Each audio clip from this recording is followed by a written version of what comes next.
ওয়ালাইকুম আসসালাম ওয়া রাহমাতুল্লাহি ওয়া বারাকাতুহু। ইসলামী দাওয়া টিম থেকে ওবায়দুল্লাহ ভাই মানুষের থেকে জানতে চেয়েছেন যে সালাতের ভিতরে ডান পা নাড়ানো যাবে কিনা। তো যে আপনি যেটি জানতে চেয়েছেন আপনার প্রশ্নে বলেছেন, আসলে হয়তো আপনাকে কেউ এমনটি বলেছে যে ডান পা নাড়ানো যাবে না। এই কথা, এই তথ্যটি ভুল।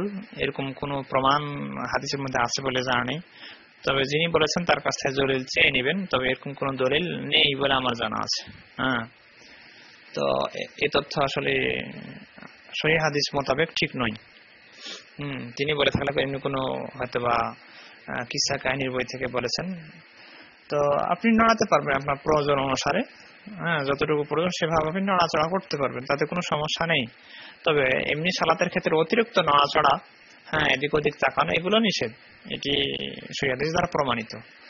তবে আপনার যতটুকু প্রয়োজন ততটুকু আপনি দুই পা, যেমন সিজদা দেওয়ার সময় দুই পা এক জায়গাতে করতে হয়, হ্যাঁ, এমনটি এক্ষেত্রে তো নড়াতে হবে। তাছাড়া তো একটা মানুষ যেখানে পা রাখবে প্রথমে সেখানে পা রেখে তো সালাত পড়াটা এমনটি কঠিন ব্যাপার। আল্লাহ তাআলা সূরা বাকারায় বলছেন, লা ইকাল্লিফুল্লাহু নাফসান ইল্লা উসআহা। আল্লাহ তাআলা মানুষকে চাপিয়ে দেন না যেটা তার পক্ষে সম্ভব নয়, তার সাধ্যের বাইরে।